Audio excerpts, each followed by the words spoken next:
Hello YouTube, this is ChardarYuGiOh, and today I'm going to talk about decks like Heroes and Dark Worlds and why they haven't been doing so well lately.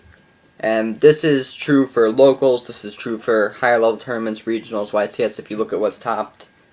But hero decks have not been doing very good lately. And incidentally, neither have Dark Worlds. Now, both of these decks were pushing, and some people even considering them in the top tier with Dino Rabbit and Inzectors and Windups just a couple months ago. So what happened that these decks failed?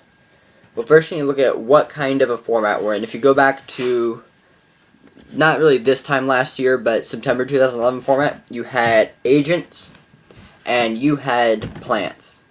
Those were pretty much the top decks, and those decks focused on getting out huge boss monsters very quickly.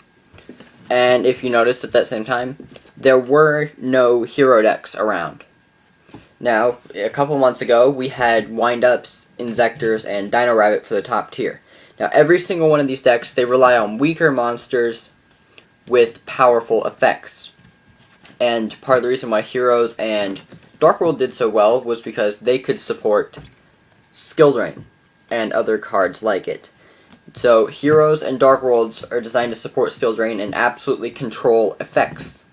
Heroes and Dark Worlds can't really control huge boss monsters such as you had back in Agent format.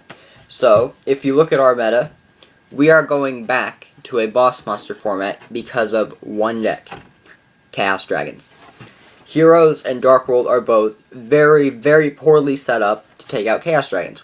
Chaos Dragons just focus on swarming huge boss monsters, just like Plants did back in the day. So, Heroes are just not set up to take out that kind of deck. Now, Chaos Dragons is considered one of, if not the most powerful deck out there right now, and it is also by far the least expensive deck to build. 3 structure decks, the staples, maybe some Ixies, you're set. If you want to put Tour Guide in, you can, but it's not really considered necessary. It is the cheapest deck to build right now, and which is why it has been huge at my locals. It's probably huge at lots and lots of other locals. If Chaos Dragons is a problem at your locals, post a comment down there because I hate that deck.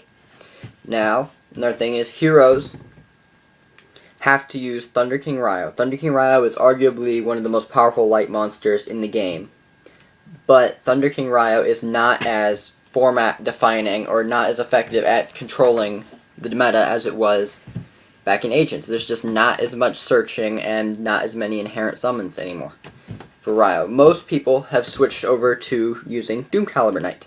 Heroes obviously need to use Shining because ChardarYuGiOh, you use it for a super poly target, but its effect sucks. You should not be hard summoning, sorry for the Magic the Gathering term, you should not be hard summoning ChardarYuGiOh in any situation. But we still have to use Ryo over Doom Caliber for Shining. So, by the nature of our deck, we have to use cards that are less effective in the format. A lot of people have been citing Doom Caliber Knight. I'm going to start citing it, but Heroes do not really support Doom Caliber Knight in the main. So there's pretty much a perfect storm of what the top decks are right now and how our deck works that Heroes and Dark Worlds just aren't as good. Now, I expect this to change come after Return of the Duelist. We have Gear Gaia, gadgets, and a lot of other swarmy effect-based stuff like we had at the start of the year with Inzectors and Windups. I expect Skill Drain, if gadgets take off, if Gear Gaia takes off, which I very much expect they will. I may do a video talking about that later. But I expect that decks that support Skill Drain and control decks like Heroes and Dark Worlds will become a lot more powerful. Now, that said, Heroes still have one tool left that Dark Worlds really don't. They have one tool left that their deck supports that gives them at least one edge, at least for locals, and that, I believe, is Beast King Barbaros. Because if you open a Skill Drain back with a Barbaros back with a Skill Drain, very few decks can deal with that. Chaos Dragon is just too big for Chaos Dragons to get over very easily. So, that's pretty much my opinions on the hero decks this format, and I'm still going to be running Heroes just because it's the deck I have right now. I don't really have much of a choice with that. But I'm still trying out different decks, and it should be fine. I have a pretty non-competitive locals. I'm not terribly worried about running heroes, but I'm not sure how comfortable I would feel taking them to a large event.